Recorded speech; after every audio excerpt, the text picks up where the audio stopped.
screen, Hello, we are live now. Hello, everyone. Good evening. Welcome to the side event of the 2021 Planetary Health Annual Meeting and Festival. We are here talking about building bridges between science and society. How can parenting and family activism contribute to the advancement of the climate agenda? Well, we all know the importance of social movements for the changes we want to see in the world. Social movements inspire, aggregate, bring conflicts to the fore, challenge the status quo. Without a change in society, not even the best scientists, armed with the best experiments and data, are able to move the world into the right direction. Climate change and environmental collapse pose unprecedented challenges for humanity. And as much as we dream of a magic solution, and we really would like to, those problems will not be solved only with scientific or technological progress. Only leaders' effective commitment to climate justice, challenged by an enlightened, conscious, and engaged society, are capable of making the normals and urgent changes necessary to avoid an average warming above 1.5 degrees on the planet. What we need to do together is a real revolution. That's what we're going to talk about today in this panel. As we say, that building bridges between science and society, how can parent and family activism contribute to the advancement of the climate agenda? The environmental activism of parents and family, inspired by youth activism, is growing in the world because it connects two powerful engines for change, science and love.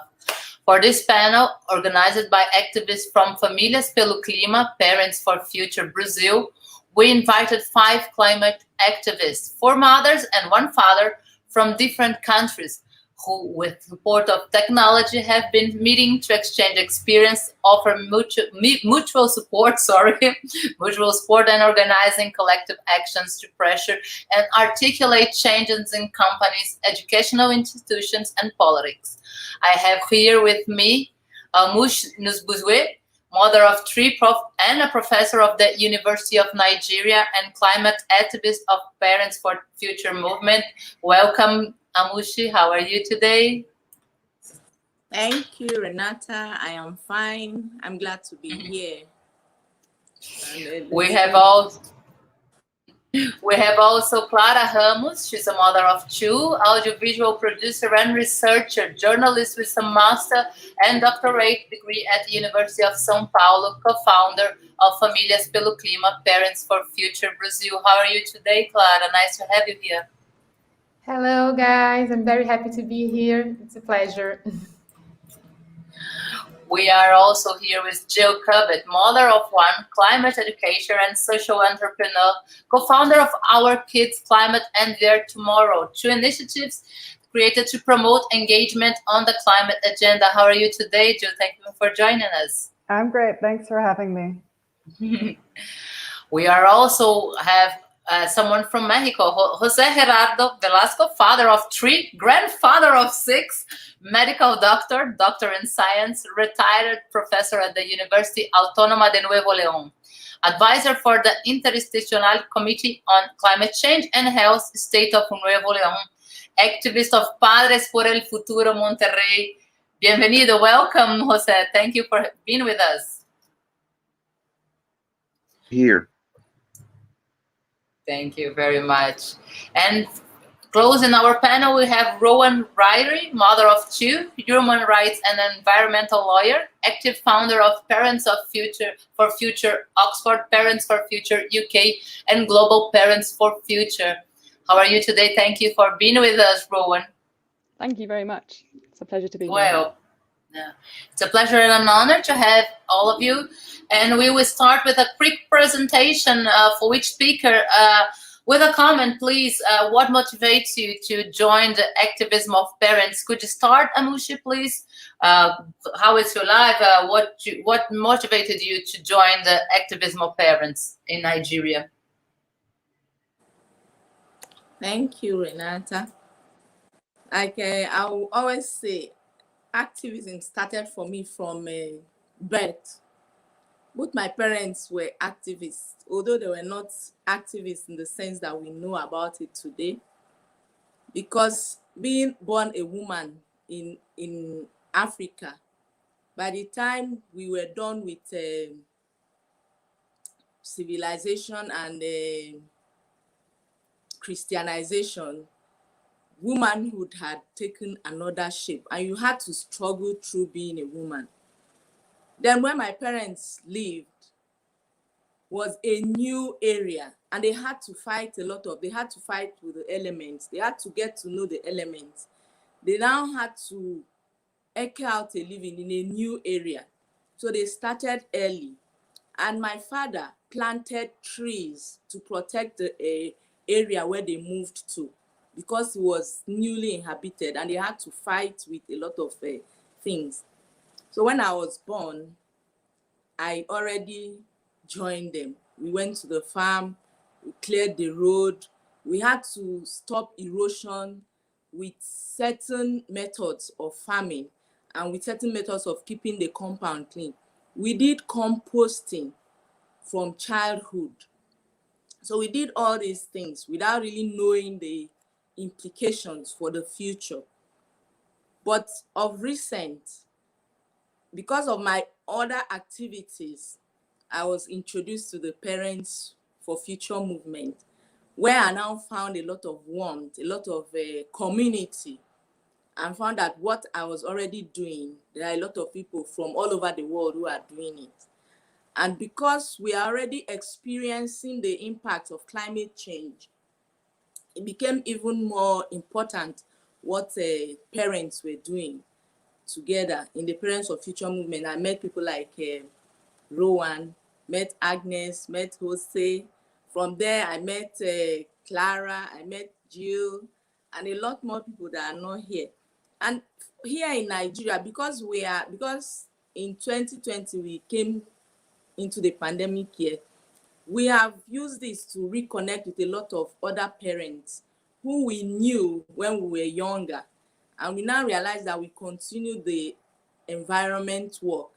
But it's now not how we were doing it then. We now know that there's an emergency. We have to work together to achieve the 1.5 ambition that we are talking about, so that we don't enter into the climate crisis that we envisage. Thank you. Thank you, Amush. Now, Clara, I would like you to answer the same question, what motivates you to join the activism, but I will add one more thing, like Amush brought that this supportive network you guys have is also something that encourages you to keep on this struggle. Could you talk a little bit also about it, like what in a way motivated you to join the activism of parents, and how the supportive network helped you to keep on going? Hello. I have always have a connection with the environment questions and worries and everything, but I had no formal relation to any kind of activism or anything like that. But in 2019, or a little bit before, I was very moved to watch the children and teenagers and all the guys from Fridays for Future going to the streets. And I was kind of, something light up on me, and I said, why are we not doing this in Brazil? And we should be talking about this. Everyone should be talking about this. And I think although Brazil is a very central country, I mean, when you think about climate change in the world, I think the climate movement here is still can grow a lot still. And I felt very alone in this feeling, in this sentiment, and it was very encouraging and comforting to know and to get to know all the Parents for Future family, and to see that there were many other mothers and fathers and families and people doing feeling the same way I felt.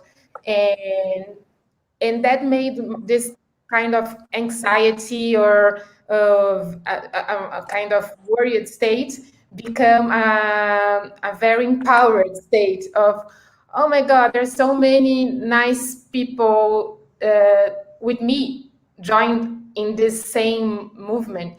And that's it. I think that this feeling that we are part of a big network of people that are committed to the future of our children makes me very hopeful and happy to be here in this group, in this family.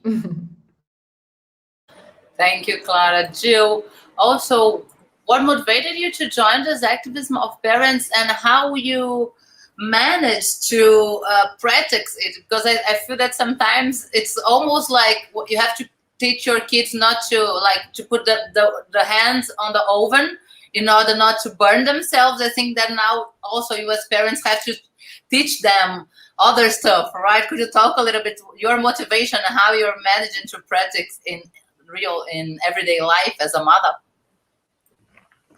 Yeah, thanks again for having me. So I think my story is a little bit different than some of the recent Parents for Future and other parent activism, because I come out of working in the climate movement. So I started working in the climate movement, doing activism and engagement, education work, beginning in 2005. And I did this for about a decade before I got really, really very frustrated with the lack of public engagement, the lack of interest around climate. And I felt that at the time in 2015 that no one was really talking about it. It wasn't part of our daily conversations. It wasn't part of our lives. And I had become a parent 2 years prior to that. And when I became a parent in 2013, I really had this experience of knowing so much about the climate crisis because I worked in it, but really feeling like we weren't communicating well. We weren't doing the things that we needed to do to ensure that our own children had a thriving future. And so I went through this experience of moving how I thought about the climate crisis from my head to my heart through becoming a parent. And I found that to be very personally motivating. And once I did that, I started recognizing that there were actually lots of other people who were out there thinking about organizing and thinking about engaging people kind of in a more emotional, love-centered, family-friendly way. And so I've been working for the last 6 years to kind of help to support this kind of emerging movement of people who are thinking about love and legacy and parenting as motivators for climate action. Amazing. Thank you very much, Jill. Jose, could you please not only talk about your motivation, but get a little bit of the Jill inspiration, and how is your everyday, how this becoming a parent and a grandparent changed the way that you deal with the climate movement, please, and what motivates you to join it?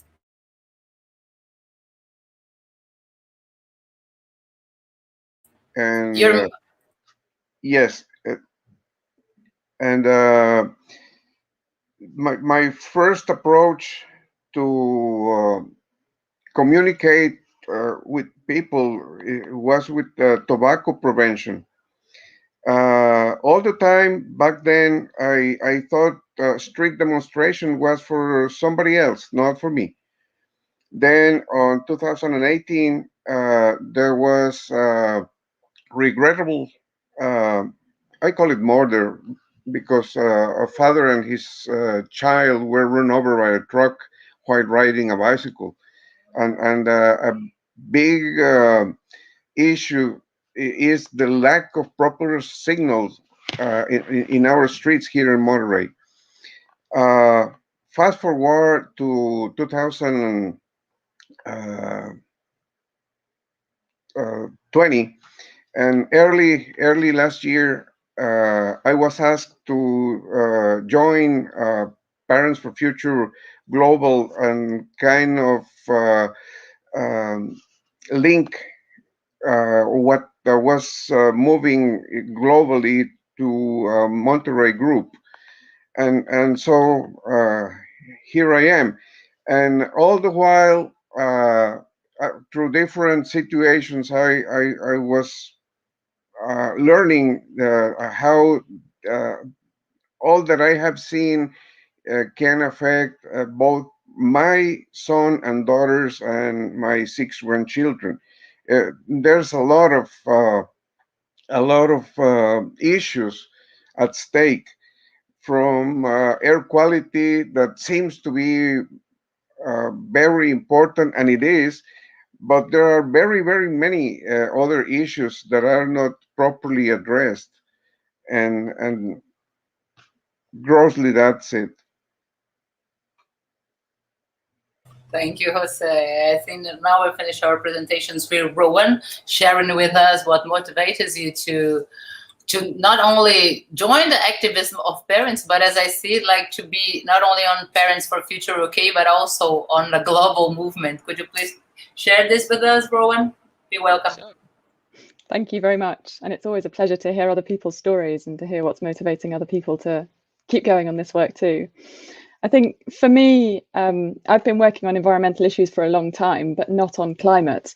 And for me, for a long time, climate felt too big of an issue. It felt too complicated. And it felt that I needed to have expertise in climate to be able to engage in it. Until, for me, two things happened. The first was that I had children and I started to look ahead to their future. And it started to make me think about time in a different way. And suddenly the future felt very much more apparent. It felt like something I could touch rather than something that was far distant. And the second thing that really was a big inspiration for me was the school strikes movement that Clara's mentioned already, Fridays for Future. And I realized that if all these young people, children, were able to speak out and organize groups and organize protests around climate, then maybe that was something that I could do too. And I realized that maybe I didn't need any additional qualifications, and that actually having children and loving my children and caring about their future was enough. That was the qualification that I needed to be able to speak out on climate. And how does that affect how I keep going?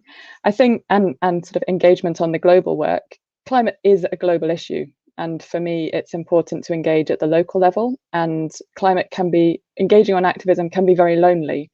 So having a sense of community, whether that's a local community or a national group or an international community, is really important. And I think for many of us, that helps to keep us going on this work. But the sense of being connected to parents all over the world who have very different cultural experiences, and some of whom are experiencing the impacts of climate already, and realizing that we all have very shared perceptions about our children's future and concerns about our children's future and motivations based on love to engage on climate has been a big factor in keeping me going with this work. So I appreciate being part of this community. Amazing. Thank you very much, Rowan, for your answer. I would start this one with Jill and later Clara. Jill, what is the difference about the activism done by people who put themselves in the parents' place? What is the power that you feel of your voice, especially you that has a background on the environmental movement? What's the main difference you feel about it? Yeah, I think there's a couple of reasons why engaging parents is important.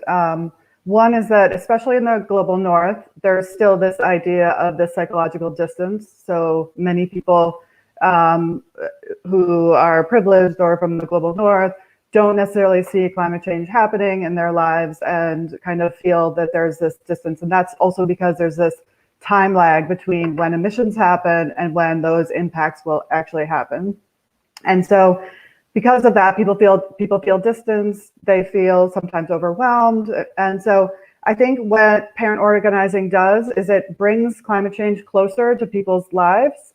And it gets people to see kind of that time maybe in a shorter distance by imagining, that time period is like when your child graduates from high school or when your child is the age that you are now. So that kind of time frame can be shrunk. I think the second one is that parents are really, really good communicators. And we've had a lot of mistakes in the climate movement on communication. And so we know, like from behavioral science and social science, that people communicate and people learn from stories and they learn from the power of emotion.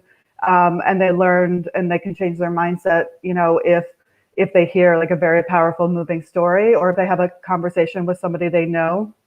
And so I think what parents are able to do is they're able to have that very kind of personal, authentic story that has emotion, that can then bring somebody into a conversation, or into some kind of activism or engagement in a way that, you know, just hearing about a policy solution or just hearing about the technical scientific data doesn't really move people. So I think parents are really, really powerful communicators, because they're able to connect climate change or the climate crisis with people's identities and the values that they have and that they share across many locations.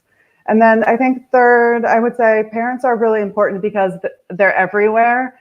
Parents are engaged in their communities. Parents are in schools.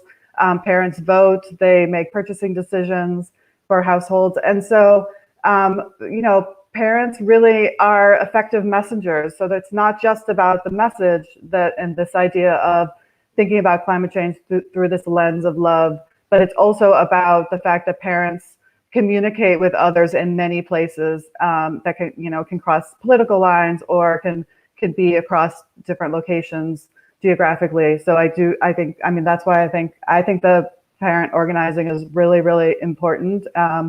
And anyway, you'll hear from everybody here that people are really motivated and dedicated and have very powerful stories to tell. Amazing, thank you, Clara. Could you tell us a little bit about your experience? I think that Jill has not only this experience, this background as an activist, but as a parent. But I feel that the things in the US and the UK sometimes seems more, I don't know if organized is the proper way, but like structured than here in Brazil. And as you said on your speech, here is one of the main countries that are focused not only about the discussion, but the actions that have to be made for climate change. So what is the power of that voice, of the parents' voice, that you feel here in Brazil? I believe that, as Jill said, it's very easy for people to feel disconnected or distance of this issue of the climate crisis or change, because it's something so technical, it's in a distant future, it has nothing to do with me and everything. And I think what we do as parents is to provoke another way to look at this, and to say, hey, all of us have to do with this. We are talking about your children, your environment, your life, your city. We bring it to a much more closer and local level.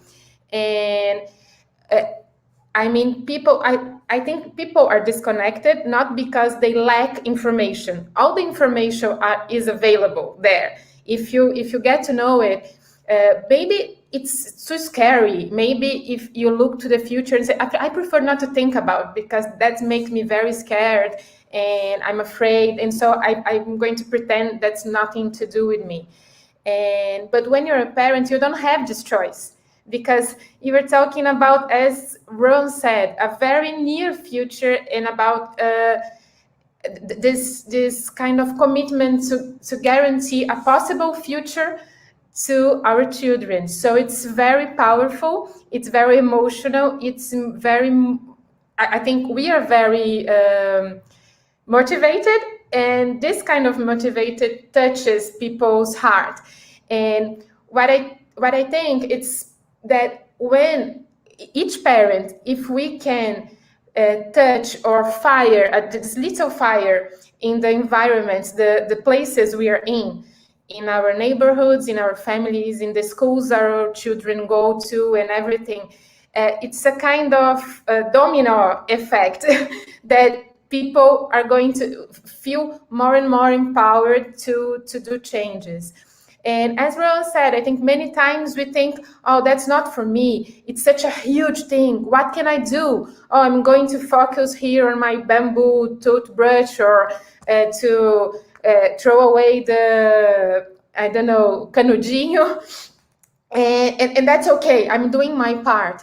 And then what we're trying to say here, is that all you can do? I don't believe that. I don't buy it. We look at us. We are a collective force. We are a powerful force. We are citizens. We can we can vote, we can ask for change, we can intervene in the organization of our societies.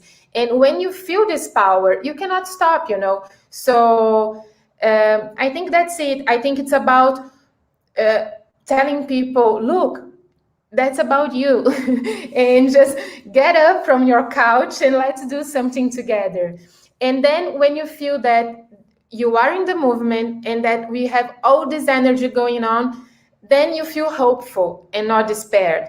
And then you feel change is possible. And I say this very from the bottom of my heart, because that's how I feel. I feel that we will make it. We will make it because we're together. I believe 100% on that, you know, that we can do change. So that's it.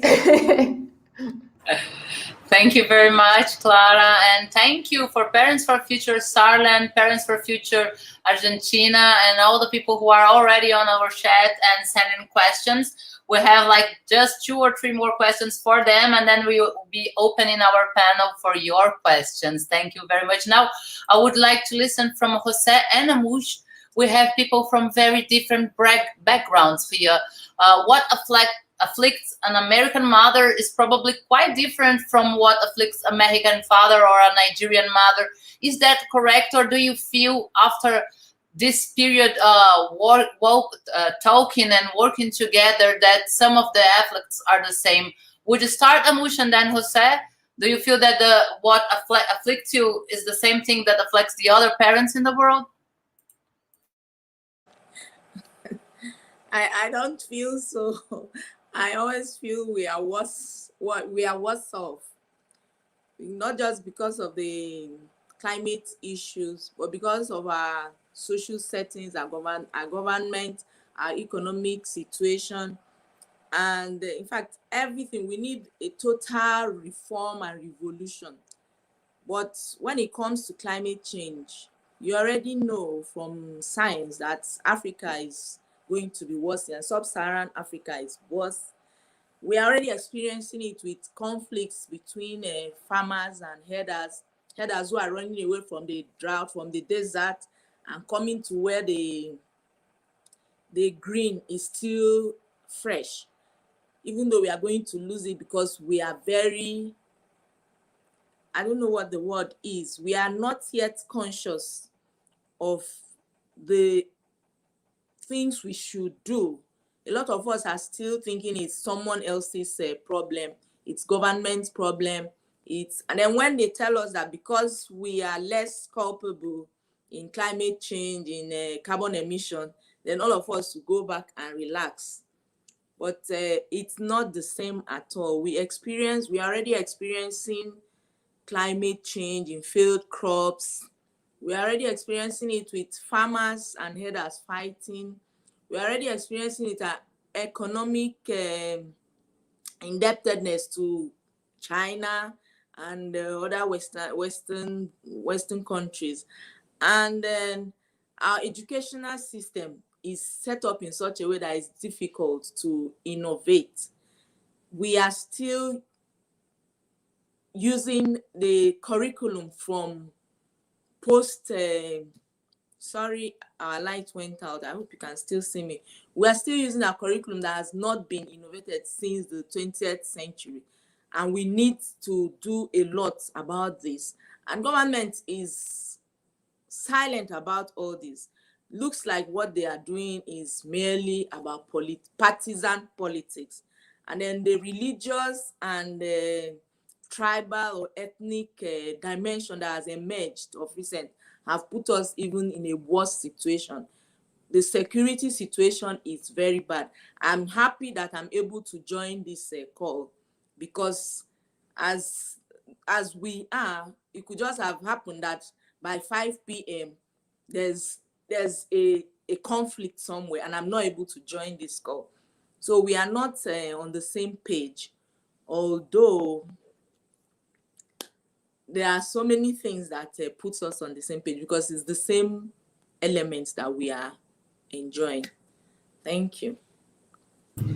Thank you, Amush, and be calm that even when the lights went out during your speech, we can hear your words wisely and perfectly. And I think that what, as you already started with this, even we have different different panoramas in our everyday life. There is one thing that join all of us. There is this climate change, the necessity to interfere in the climate changing that we are having here. Jose, could you add a few things about your experience in Mexico? How do you see what brings together Parents for Climate, and what is different from each country? Yes. One thing very prominent here in Mexico is violence. Violence in general and violence against environment activists and against journalists. In both categories, we rank high, dangerously and shamefully high among all the countries in the world. But from that, what I find here in Parents for Future and in other movements and organizations, it's a sense of togetherness, a sense that we can focus together on all of our problems. For big oil interests are upon us, no matter where one lives. It can be Germany, it can be any part of Europe. It sure is Africa. It sure is in Africa or America. By America, I don't mean the United States. I mean the continent from Alaska to Patagonia, and it is something that help me and everybody else to go and talk to my fellow WhatsApp users, my contacts, or all the social media and social networks. And my favorite word for describing when I come to talk about this is that overall I feel happy, and I enjoy learning and getting activated to do more. That's it. Thank you, Jose. Amazing. Now, it's you, Rowan. How do you articulate yourself to work collectively on common agendas? I think it's actually we were talking a little bit about the specific of each countries, and I think you can give us a global panorama. Thank you. Well, as Amuche has very beautifully explained, although climate is a global issue, we're not all equally affected. And we all have different opportunities to use our voice. And I think that's really important, that within a global network and a global community, we recognize that some people are able to speak out in ways that are not safe for others, and that there is some privilege that goes along with that. So finding ways that people in safe spaces are able to raise up the voices of people in countries where they're not able to use their voice in the same way is an important aspect for working globally on this issue. The parent climate networks are also trying very hard to find ways to work together that empower people in the most affected countries to lead, listening up and raising voices from those countries. And currently we've got two main parent climate networks. So there's the network of Parents for Future Global, which I'm part of and several other friends on this call are part of. And then there's the other network that we work alongside very closely is the Our Kids Climate Network that Jill is one of the co-leads on. And we have formed a very good relationship between two networks that have members in lots and lots of different countries around the world. And there's a fantastic degree of trust between many of these different parent climate groups. There's a very shared perspective on wanting to work together. And it feels very much like it's a movement of movements rather than a sort of competition for space at all, which is a very nice collaborative way of working. there's been various campaigns that we've come together on for specific events or specific issues. So the Amazon is obviously one that's key in Brazil, but is obviously very impactful for lots of other parts of the world too. So there have been some efforts to bring together the Brazilian groups with groups in other countries where there are particular companies that have interests, for example. And around particular moments. So at the last COP that was in Spain, we did some work that brought together lots of the parent climate groups for a big sign-on letter and a handover. And we're hoping to do some more for the COP in Glasgow this year, but still trying to work out what shape that takes, depending on what happens in Glasgow and what happens online. So we're still planning that.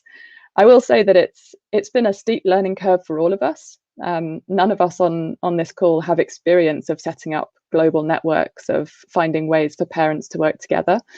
We're all new to movement building, and we've all sort of had to find our feet as we go. And that hasn't always been easy, but there is a great deal of shared support that comes from working together with parents around the world. Thank you. I think that before our last questions, our next question, sorry, I would like to do one question that came from Parent for Future Ireland, because I feel there is very related to what Rowan and Jill said before. And how do you win new parents, convincing them that climate activism is particularly important to be done by us adults who have the economic power, but being the center of the family with great influence? I think that maybe we could start with Rowan and Jill, then Clara, I think maybe has something to add to it, and also Amuch. I think that it's an important question and it's very connected to what we are talking right now. Could you start, Rowan? Sure. I think winning new parents and convincing new people in different areas is always going to look slightly different for different groups. But I think in that question, you're recognizing that parents have a particular power. Parents are everywhere, and I think that's something that's really important about the potential of the parent climate work, is that parents are in every boardroom. Parents are a voting demographic in every country. Parents are an important consumer demographic for every company. So parents have got enormous economic potential and potentially huge influence when it comes to voting for positive policies. And I think there's a lot to be said for trying to shift mindsets from being a sort of consumer mindset and being a green consumer, and that might be what activism looks like in a consumer culture, but trying to encourage people to engage as active citizens, which is a different way of feeling empowered and feeling like you have some control to help to make some decisions. And trying to explain to parents that they have power, I think is hugely important, and that they can use that power for their children's future in a positive way. Jill, are you going next? I could go next, but I mean, I would agree with most of what Rowan just said. I mean, I think so I do a lot of work around like communications and thinking about communications. And one thing I briefly mentioned before, but I'll talk a little bit more about, is this idea of trusted messenger. And that is that the people that you know in your life, your friends and your family, your coworkers, people in your church or your faith community, people who are your neighbors are the most likely to trust you on the issue of climate change. So what we're trying to do is empower people to be effective communicators by getting people to share and tell, personal stories. And instead of getting people to think they have to go and give a talk to like 500 people, or they have to win over somebody who's a total climate denier, the most effective communication really is getting people just to become comfortable sharing their story and talking with people they know. And I think that in terms of, building public consciousness and building communications, parents have such an important part to play, because again, they're involved not only in their families and in their workplaces, they also, some run organizations, some are decision makers.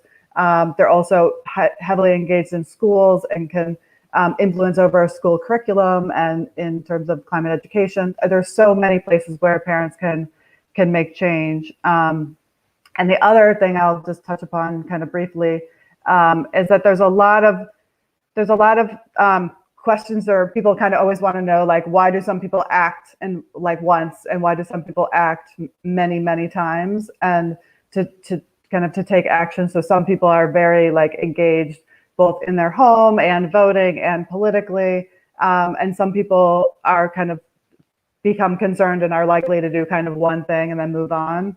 And one thing that we know about climate communications is that if you can align what people already care about with an issue, then they're more likely to be kind of consistent in their actions. And I think that is really why parents become such motivated, consistent, engaged people. It's not just activists with like placards on the street calling for change. It's also parents, talking to their kids' teacher or the school board, parents talking to their neighbors, parents like making decisions, at the grocery store, parents deciding what kind of energy they want, and parents doing direct action and other kind of more hard-hitting actions. So I just think that once parents become like really motivated, they're kind of in it for the long term and for this huge transformation that we need to go through. Anyway, I'm really motivated by other people and their parental activism. Thank you, Joanne. I think that you motivated us all. I will ask Clara and then Jose to answer this question because everybody wants to talk a little bit about it. Please, Clara. I think that's the great challenge, I mean, for us from the climate activism in Brazil, at least, because I think there is a lot of sympathy towards the movement, but people are very afraid, I mean, to take action or to participate, because I mean, most of all of us actually here in Brazil, we are volunteers. All of us have our work, so it's really it's actually hard to do everything we need to do. But what we are trying to show people is that it can be simpler. You can go up to the point you are comfortable with, and the activism can take various forms. So maybe some of us we can use the skills we already have. So you're a good communicator, you have communication skills, so you can do a lot of things on the social networks. Great. No, you hate social networks. Okay, but your kids go to school, and then you can talk to your kids' teacher, and you can make difference in your local community. And or no, you cannot do any of this, but you can vote. You always can vote. So just vote right, and then you can talk to your friend when you are doing your nails, and then you can talk about this, and maybe your friend, oh, I didn't think about that before. That's very important, So it's kind of this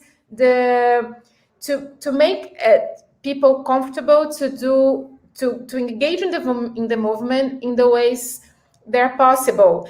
And maybe my mother said a thing that it will not work as well in English, but it's like the perfect is the enemy of the good. So if you try to be perfect, and none of us is perfect. So if you think, oh, to be a parent activist, I cannot eat meat, or I can like do this checklist of everything, the stereotype of a green activist.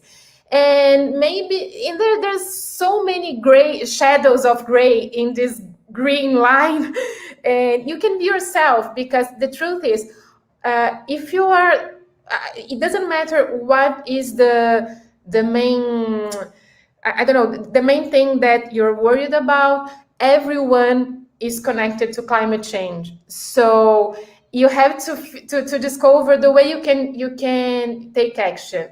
And so that's it. Feel comfortable in taking action the way you are able to do, and that's okay. The way you are able is the best, perfect way. But just get up from your couch and do something and connect with other people. Please, let's do this together, guys. I mean, that's it. I'm being repetitive now, but that's it. Thank you, Clara. Jose, would you like to add some words as well? Yes. And then Amo, please. Yes. Part of the title is Building Bridges Between Science and Society. And I like the concept of bridge. And what we're talking about now is to build several bridges across generations. Being a grandfather, I can see clearly that. And as I was listening to Clara, I also remembered how I still uh, I still keep in touch with many of my former students, and they are parents now. And just last night we were talking. One of them was talking with me. We were having a conversation of getting to know biodiversity around us, and that is something we need to address too. Perfect, Jose. Thank you. Amuch, I think that you want to add something as well. Please join us. Okay, thank you. I think everyone has said much of what I would have said too.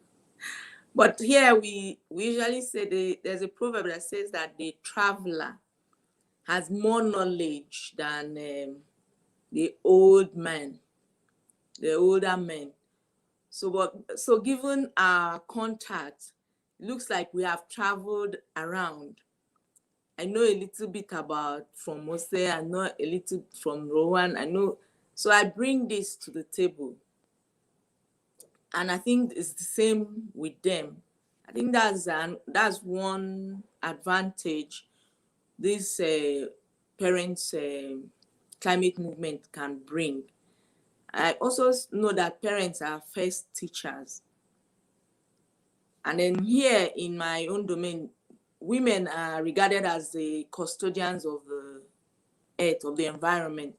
So there are so many other things that parents can engender. Being a parent, like Rowan already said, or I think it's Jill, there are so many things that are in the hands of parents already.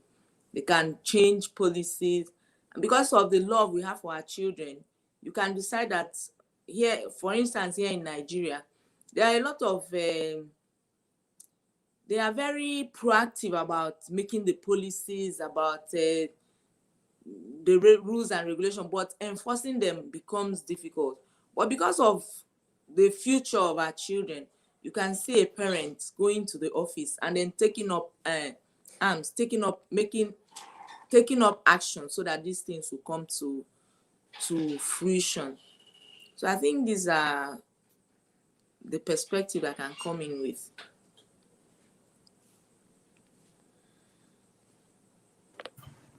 Thank you, Amush. We have another question from one of our viewers, Daniela Viana. Thank you for sending us your questions. During the meeting, scientists and speakers talked a lot about pressuring governments to subsidize the great transition, which is moving from fossil fuel to a low carbon society. How do parents can contribute? I think that Rowan was the last one. So I will give this one, starting with you. Or you want to start, Joe? Please, Rowan. I can jump in, but I'm going to let others fill the gaps too. Yeah, I think it's really important. This transition away from fossil fuels has to be a huge focus for any climate movement at the moment. That needs to be a big focus for the work. And there are some really concrete initiatives around at the moment. We were discussing one yesterday, which is an effort to try to ban fracking, which I think is a really good targeted campaign to try and stop fracking. How can parents contribute? I think by making conscious choices away from fossil fuels. I think that's one thing that everybody has the capacity to do within their lives, is as much as possible to make shifts away from dependency on fossil fuels, and to engage in these kind of campaigns. So to move your money away from banks that invest in fossil fuels, to put pressure on insurance companies that have an important role in supporting fossil fuels and enabling fossil fuel extraction to continue, and to engage around fossil fuels. To make the link also, I think, is hugely important, because a lot of people don't completely make the link between fossil fuels, which still seems like something that is talked about by scientists but is somehow disconnected from people's lives, and for people to recognize that the extraction of fossil fuels is driving climate change, that fossil fuels also have a deeply unhealthy relationship with politics in many countries, that the funding that comes from fossil fuels is a big factor in propping up very problematic politics in many places, and that it has a direct impact on all of our children's health, that the air pollution issues that we see in many of the big cities around the world are a direct impact of fossil fuel extraction and fossil fuel burning. So fossil fuels are a big focus, and I think it's good to talk about it more. Thank you, Rowan. I think that Jose wants to add a few ideas to this one, right, Jose? So how do parents can contribute in this case specific of subsiding the great transition from fossil fuel to a lower carbon society? Well, our task is to bring more voices in, persuading, educating people about all of these issues. Thank you, Jose. Jill, do you want to share your thoughts with us as well? Yeah, I would just say that in addition to thinking about what we need to do in terms of getting rid of fossil fuels, I think we also need and can play a role in kind of imagining what is the world we want, what is the world we want to be. So thinking about like, what do we want to value? Do we want to put our value in education and care systems, and like a shared and collective society? Do we want better health outcomes for our children and for people everywhere? Do we want to invest in nature and shared public spaces? So I think a lot of times when we think about what we have to get rid of and what we have to reduce, but I think there's a real role to think about like, what is the world that we want to help create? And when we imagine like our children growing up, we can think like, what would the world look like for them? And I think that's a real important motivating factor. And I think that's an important part of the transition. Perfect. Thank you very much, Jill. I think there is one question that we all want to know is, how do you bring scientific consensus on climate change to the family's dinner table? How you talk about climate anxiety or climate justice? How do we work in our communities? Could you start, Clara, and then I'm address it to Amuch? Sure. I think in my personal case, I think I have learned a lot from children, because for children, it's very much easier to talk about all of this and to deal with the fact. I mean, a child has this simple thought. Well, we have a big problem. What can we do to solve it? It's as simple as that, That's the attitude my daughters, for example, have towards climate change. And for us adults, I think it's so hard to take responsibility, to accept that we need to change our lifestyles. So it's very much easier to pretend we don't have anything to do with what's happening. But for children, it's natural. So I think what we need to do, to make this connection, is just dealing with things inspired by the children's attitudes, which is be brave and face the changes that need to be made and go for it. And I think in this sense, I don't believe that we need to be like to treat this as a kind of dark, prohibited issue that we cannot talk about properly. I don't believe in that. I think it can be very much transparent with children, of course, respecting their ages and their capacity, their different capacities to deal with the complexity of the team. But for example, with my children, they saw, we watched together a TV series about, I forgot the name, a Netflix series, very simple, but showing animals and environments in many parts of the world, and that the climate crisis and changes were very clear, that it didn't have like a voiceover saying to them, look, there's a big problem, but that was something easy to notice, that's something wrong going on. And the first thing my daughter said was, Mãe, oh my God, what will you do about it? And that's it. And then on the next day, she stopped eating the Nutella thing she ate before because she said, I'm not able to keep doing the same thing I did yesterday, pretending nothing's happening, you know.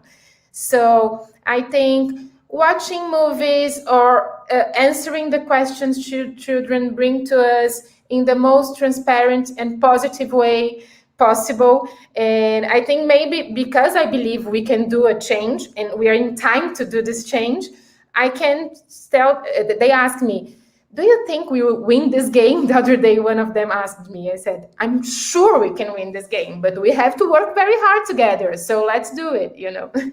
So that's it, I think. Thank you, Clara. Amush, could you tell us from your perspective, how do we work in our communities? How do we bring this subject of climate change or climate anxiety or climate justice to our dinner table, to the everyday dinner table, please? Okay, I'll share from my context. You know, here we always have a night storytelling sessions, and we already have a history of storytelling that tells about how the environment started. So we always do it here, even though we have limited time these days. But recently, when Coming to America 2 was released, when I was watching it with my daughter, we saw the Medal granddaughter doing something. The beef burger, it was no longer beef burger, it now had veggies, and she said it was to cut the carbon footprint.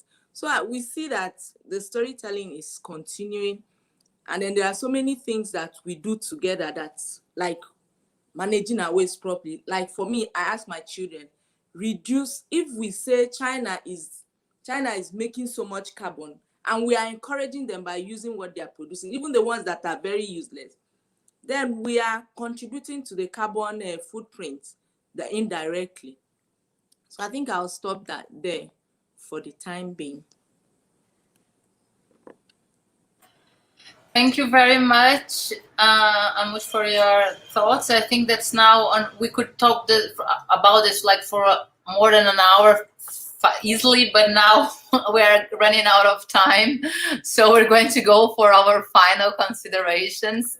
I would like to list one phrase, one inspiration, one thought that you want to share with us. Could you start, Hamush, once you are? I'm going to back on the alphabetical order, so starting with Hamush and then with Rowan. Okay, you said I should start. Okay, I think I want to encourage us. I like what we are already doing. I like what Rowan, what Jill, what Jose, all of us are doing, bringing the world closer. There's something that I've always talked about creative activism with love. You know, we're not going to start putting ourselves in a position where government thinks we are fighting with them. No, or corporations. We have to do it in such a way that we are all working together, because we are all here. It doesn't belong to me alone. It belongs to all of us. And our children, they are coming, and then they are going to suffer more. We don't want to bring children here and then put them in hellfire. No. Then there's something about a nurturing economy. We're already used to that in Africa. There are so many things we do. Most things we do here in Africa, we don't do it for the money, for the profit. We always do it so that tomorrow there will be something, subsistency, frugality. So I think these are a few things that I can bring here. And then that will be my closing remark, that we continue the parent movement and broaden it. Thank you, Amushi.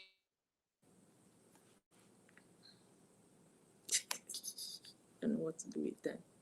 Sorry, Daniela is saying here about your speech, Amushi, on our comments that creative activism made with love. Really appreciate your final words. Thank you, Amushi. So now, Clara, what are your final considerations with us? I just would like to thank everyone for being here, and I hope our stories may inspire some of the people who are watching us. And let's go on, be inspired, be brave, and be together, because we can do it. Let's be hopeful and powerful. That's what we are. Thank you, guys. Thank you, Clara and Bechard, saying in our commentaries that thank you so much for this brilliant panel and amazing conversation. Jose, what are your final considerations here? Science and society, I see a link.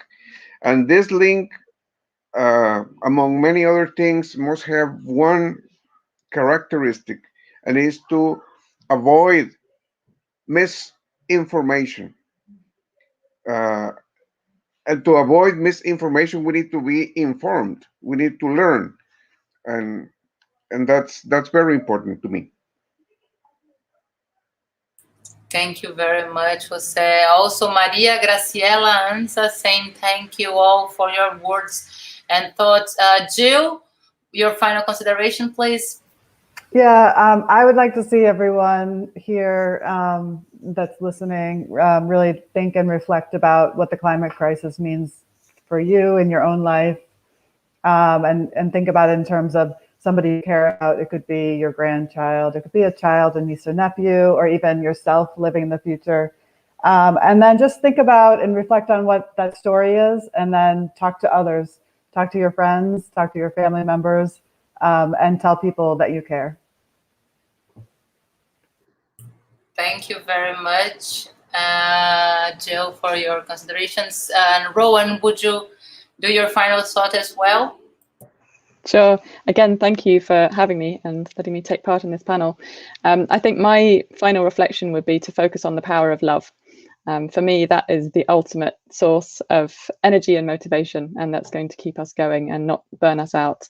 So to focus on love and to connect to other people, because I think feeling that connection to other people who are also doing this kind of work is hugely important in enabling us all to keep going.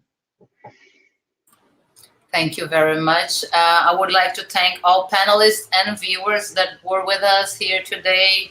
Much, Clara, Jose, Jill, Rowan. I think that I'm thanking not only on my name and on Families for Future, but also for all the kids that we still hope and believe that we have a great planet and a great environment to take care and to live in.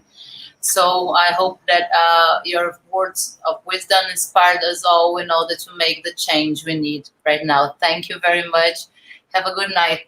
Thank you for you who were with us here in this panel. Thank you, Renata. Thank you. Thank you all. Thanks, Bye-bye. everyone. Thank Bye, you all. everyone.